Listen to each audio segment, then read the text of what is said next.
I am now happy to announce that there will be no income tax payable up to income of 12 lakh rupees.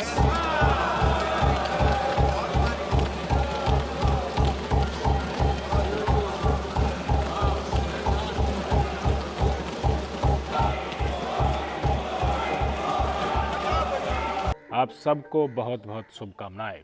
हमने उम्मीद लगाई थी कि 10 लाख रुपए की वार्षिक आय के ऊपर कोई टैक्स नहीं लगेगा, लेकिन वित्त मंत्री निर्मला सीतारमण ने हमारी उम्मीदों से भी ज़्यादा वार्षिक आय के ऊपर पर्सनल इनकम टैक्स देने वालों को छूट की लिमिट 12 लाख रुपए तक बढ़ा दी है। 75,000 रुपये का स्टैंडर्ड डिडक्शन मिलेगा। 12,75,000 रुपये की वार्षिक आय के ऊपर न्यू टैक्स रिजिम में अब आपको कोई भी टैक्स नहीं देना होगा। और इसके घोषणा होते ही संसद भवन में तालियों की गड़गड़ाहट के साथ पूरा माहौल बन गया। मोदी जी के नारे लगाए जाने लगे और सारा डेकोरम संसद भवन का किस तरह का था आप सबके सामने। I am now happy to announce that there will be no income tax payable up to income of 12 lakh rupees.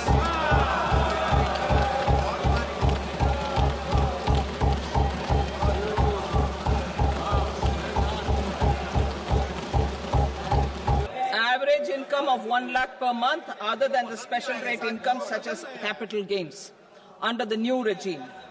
This limit will be 12.75 lakh for salaried taxpayers due to the standard deduction of 75,000.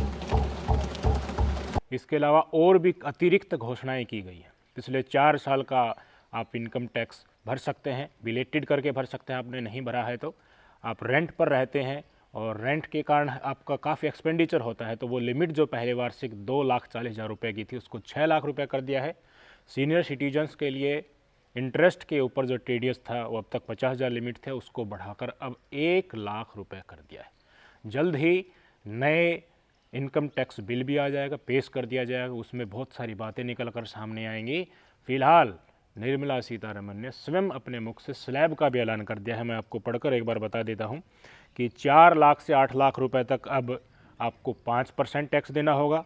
8 lakh से 12 लाख रुपए तक आपको 10% tax देना होगा। 12 से 16 लाख तक 15%, 16 से 20 के लिए 20%, 20 से 24 लाख की अगर आपकी वार्षिक आय है तो 25% और 24 लाख से ज़्यादा 30% आपको टैक्स देना होगा। ये टैक्स स्लैब उन्होंने मेंशन की हैं, अपने मुख से की हैं, संसद भवन के अंदर की हैं, बजट प्रस्तुत करते समय की हैं। सुन लीजिए। 0 to 4 lakh rupees nil, 4.8 lakh rupees to 4 to 8 lakh rupees 5%, 8 to 12 lakh rupees 10%, 12 to 16 lakh rupees 15%, 16 to 20 lakh rupees 20%, 20 to 24 lakh rupees 25%, and above 24 lakh rupees 30%. New tax regime में अडॉप्ट करने के लिए बड़ा सहारा अब जितने भी वार्षिक आय के ऊपर पर्सनल इनकम टैक्स देते हैं उनको देखकर लिए गए हैं। नई पॉलिसीज़ में बहुत सारी चीज़ें नई आएंगी, बहुत सारी चीज़ें सीखने को मिलेंगी। किस तरीके से अपने सेविंग को हम बढ़ा सकते हैं, उसका दायरा उसमें कितना कितना देखने को मिलेगा, तमाम चीज़ें आएंगी। आज डेफिनेटली हमारे जितने भी केंद्र सरकार के कर्मचारी हैं, पेंशनर्स हैं, रेलवेज़ के हैं, सैन्य कर्मचारी हैं, अर्धसैनिक बलों के हैं, स्टेट कर्मचारीज हैं, इनकम टैक्स का ये ऐलान होते ही एक नई ऊर्जा हमारे मिडिल क्लास में मिली है। और स्पेशली थैंक भी क्या है, निर्मला सीतारमण जी का स्टेटमेंट सुनाई देता हूँ। उन्होंने कहा कि मिडिल क्लास ने देश को बिल्डिंग बनाने में और जितनी भी वर्क फोर्स है, इन्होंने हमारे देश को विकसित राष्ट्रों की श्रेणी में अग्रतम स्थान पर पहुंचाने के लिए सहयोग लगातार करते आ रहे हैं। इनके योगदानों को हम कैसे भूल सकते हैं। इसलिए हम 12 लाख तक की लिमिट एग्जाम्पशन उन्होंने वार्षिक आय के ऊपर की है। सुन लीजिए। Personal income tax reforms with special focus on middle class. Democracy, demography and demand are the key support pillars in our journey towards Viksit Bharat. The middle class provides strength for India's growth. This government, under the leadership of Prime Minister Modi, has always believed in the admirable energy and ability of the middle class in nation building. In recognition of their contribution,